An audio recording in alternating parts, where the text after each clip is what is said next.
Hello every one, എൻ്റെ പേര് അന്ന. അപ്പോൾ ഇതിൽ ഞാൻ ഫസ്റ്റ് ചെയ്യുന്ന ഒരു റെസിൻ ആർട്ടാണ്.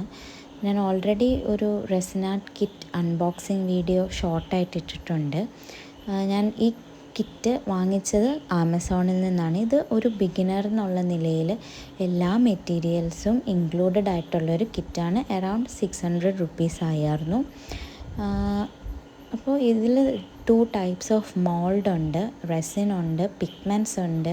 ഇതിപ്പോൾ ഒരു ആൽഫബറ്റ്സ് ഒക്കെ അല്ലേ, അപ്പോൾ കീ ചെയിനായിട്ട് നമുക്ക് യൂസ് ചെയ്യാം. അപ്പോൾ കീ ചെയിൻ്റെ ആ ഒരു റിങ്ങും കാര്യങ്ങളും ഒക്കെ ഉണ്ട്. പിന്നെ സ്പെഷ്യലായിട്ട് പറയേണ്ടത് ഇവരുടെ മെഷറിങ്, ഇവരുടെ ആ ഒരു കപ്പുണ്ടല്ലോ, ആ കപ്പിൽ ഓൾറെഡി നമ്മൾ എത്ര റെസിൻ എടുക്കണം, ഹാർഡ്നർ എടുക്കണം എന്ന് കൊടുത്തിട്ടുണ്ട്. അത് എനിക്കൊരു പുതിയൊരു എക്സ്പീരിയൻസ് ആയിരുന്നു. കാരണം നമ്മൾ യൂഷ്വലി കാണുന്നത് ഒരു മെഷറിങ് കപ്പ് അല്ലെങ്കിൽ ഒരു വെയിങ് മെഷീനൊക്കെ യൂസ് ചെയ്തിട്ടാണ് എല്ലാവരും തന്നെ ചെയ്യുന്നത്. അപ്പോൾ ഇതെനിക്കൊരു ഒരു പുതുമയുള്ള കാര്യമായിട്ട് തോന്നി. ഇവിടെ എ ബി എന്നും പറഞ്ഞ് അവർ കറക്റ്റ് ആ ഒരു മെഷർമെൻറ്റ്, അപ്പോൾ നമ്മുടെ ആ ഒരു മിക്സിങ് കറക്റ്റായിട്ട് നമുക്ക് കിട്ടുകയും ചെയ്യും. അപ്പോൾ ആദ്യം ഞാൻ റെസിനാണ് യൂസ് ചെയ്യുന്നത്. ആ എ പാർട്ട് കണ്ടില്ലേ, ആ എ പാർട്ട് കംപ്ലീറ്റ് റെസിൻ ഒഴിക്കുക.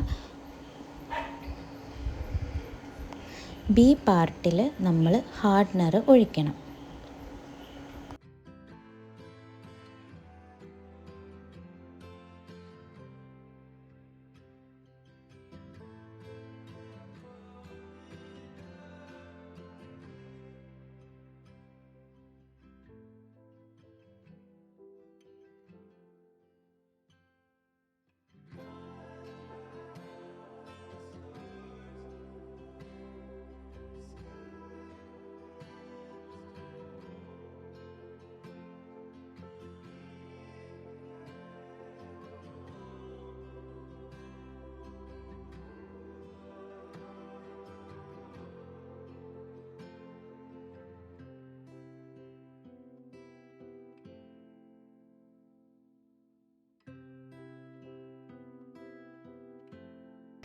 അടുത്തതായിട്ട് നമ്മൾ ചെയ്യേണ്ടത് ഇതൊന്ന് മിക്സ് ചെയ്യുക.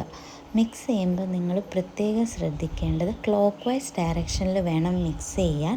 അതും സ്ലോ ആയിട്ട് മിക്സ് ചെയ്യണം. ഒരു ഓൾമോസ്റ്റ് ഒരു 6 to 7 മിനിറ്റ്സ് വരെ എങ്കിലും നിങ്ങൾ അത് ഇതുപോലെ മിക്സ് ചെയ്യണം, സ്ലോ ആയിട്ട്. എന്നാൽ മാത്രമാണ് നമുക്ക് ബബിൾസ് ഇല്ലാതെയും ആ ഒരു കംപ്ലീറ്റ് മിക്സിങ് പ്രോസസ്സ് ശരിക്കും നടക്കുകയുള്ളൂ. ആദ്യം നമ്മൾ മിക്സ് ചെയ്യുമ്പം ഒരു ക്ലൗഡി ഷെയ്ഡായിരിക്കും കിട്ടുന്നത്. പയ്യെ പയ്യെ ലാസ്റ്റ് ആകുമ്പോൾ നല്ല ക്ലിയർ ആയിട്ട് കിട്ടും. ഇനി ഇത് ഞാൻ കുറച്ച് ഗോൾഡ് ഫ്ലേക്സ് എടുത്തു. ഈ ഗോൾഡ് ഫ്ലേക്സ് നമ്മുടെ മൗൾഡിൽ വെക്കാനും കുറച്ച് റെസിൻ ഇതിലോട്ട് ആഡ് ചെയ്ത് മിക്സ് ചെയ്ത് വെക്കാം. അപ്പോൾ അതിങ്ങനെ ഫ്ലോട്ട് ചെയ്യുന്നുണ്ട്, അല്ലെങ്കിൽ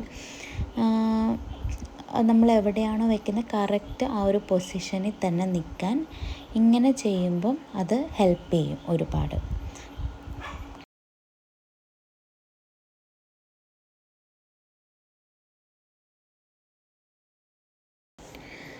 അപ്പം നിങ്ങൾക്കും ഒരു റെസിൻ ആർട്ട് ചെയ്യണം എന്നൊക്കെ ആഗ്രഹം ഉണ്ടെങ്കിൽ ഇതുപോലെ DIY റെസിൻ ആർട്ട് കിറ്റെന്ന് പറഞ്ഞ് കിട്ടും. അത് വാങ്ങിച്ച് ഒന്ന് ട്രൈ ചെയ്ത് നോക്കാം. സക്സസ് ആവുകയാണെങ്കിൽ നമുക്കിതിൽ നിന്ന് ചെറിയതായിട്ട് സ്മോൾ ബിസിനസ് ഐഡിയാസൊക്കെ ഒരുപാടുണ്ട്. അപ്പോൾ എൻ്റെ വരും വീഡിയോസിൽ അതും കൂടി ഇൻക്ലൂഡ് ചെയ്തിട്ട് ഉള്ള വീഡിയോസ് ഇടാം. അപ്പോൾ ഇതുപോലെ റെസിൻ ആർട്ട് ബിസിനസ് ആക്കുന്ന ഒരുപാട് പേരുണ്ട്. അപ്പം ഇതുപോലെ ആൽഫബറ്റ്സും കീ ചെയിൻസ്, ഫോട്ടോ ഫ്രെയിംസ്, അങ്ങനത്തെ ഒരുപാട് റെസിൻ ആർട്ട് വർക്ക്സ് അവൈലബിൾ ആണ്.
ഇതിപ്പോൾ ഞാൻ ചെയ്തിട്ട് ഓൾമോസ്റ്റ് ഒരു 12 hours കഴിഞ്ഞു. അപ്പോൾ ഒരു ഫസ്റ്റ് ലെയറാണ് ഞാൻ ചെയ്തത്. ഇനി ഇതിൻ്റെ മുകളിലായിട്ട് നമ്മളൊരു ഫോട്ടോയോ അല്ലെങ്കിൽ നമുക്ക് ഇഷ്ടപ്പെട്ട ലെറ്ററിങ്സൊക്കെ ഒട്ടിച്ചു കൊടുക്കാം.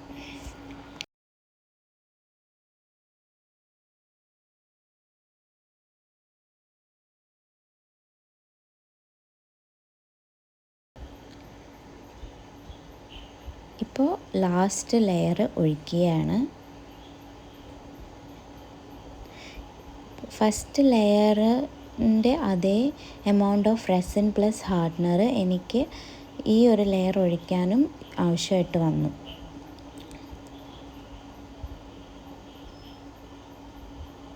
അപ്പോൾ അതും ഒന്ന് ഈവനായിട്ട് ഫ്ലാറ്റ് സർഫസിൽ വെച്ചിട്ട് വേണം റെസിൻ ആർട്ട് ചെയ്യാൻ, അല്ലെങ്കിൽ അതിൻ്റെ ആ ഒരു ഷേപ്പ് ഇച്ചിരി മാറിപ്പോകും. അപ്പോൾ ഇതങ്ങനെ ഒരു ഫ്ലാറ്റ് സർഫസിൽ വെച്ച് ചെയ്ത് ഒരേ ലെവലിൽ വരുന്ന രീതിയിൽ ഒഴിച്ചു കൊടുക്കുക. എന്നിട്ട് ഒരു 12 hours കൂടി, അല്ലെങ്കിൽ ഒരു 24 hours, നന്നായിട്ട് കട്ടിയായി കിട്ടാൻ ഒരു 24 hours കൂടി വെയിറ്റ് ചെയ്തിരിക്കുക. മൊത്തം ഒരു 2 days പ്രോസസ്സാണിത്. ഒരു റെസിൻ കംപ്ലീറ്റ് ആയിട്ട് സെറ്റാവാൻ 24 hours എടുക്കുന്നത്. അപ്പോൾ നമ്മളിങ്ങനെ 2 ലെയറൊക്കെ ചെയ്യുന്നത് കൊണ്ട് ആദ്യത്തെ ലെയർ കഴിഞ്ഞ് ഒരു 12 hours, അപ്പം നിങ്ങൾക്ക് അത്രയും സമയമില്ലെങ്കിൽ 12 hours വേണമെന്നില്ല, ഒരു മാക്സിമം ഒരു 7 to 8 hours എങ്കിലും അതൊന്ന് സെറ്റ് ചെയ്യാൻ വെക്കുക. എന്നിട്ട് ഇതുപോലെ ഫോട്ടോസോ അങ്ങനത്തെ അഡീഷണൽ ആയിട്ടുള്ള കാര്യങ്ങളൊക്കെ ആഡ് ചെയ്ത് അടുത്ത ലെയറും കൂടി ഇട്ട് പിന്നെ ഒരു 12 hours കൂടി വെയിറ്റ് ചെയ്യുക. അല്ലെങ്കിൽ ഒരു കംപ്ലീറ്റ് ഒരു 24 hours ഇതിനാവശ്യമാണ്.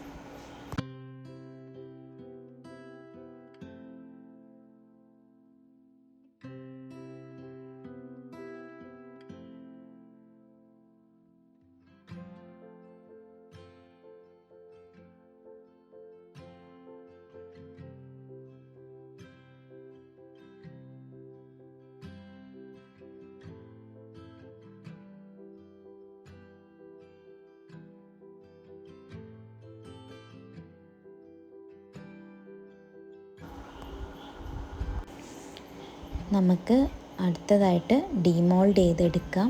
ഇതിപ്പം 24 hours കഴിഞ്ഞിട്ടുണ്ട്.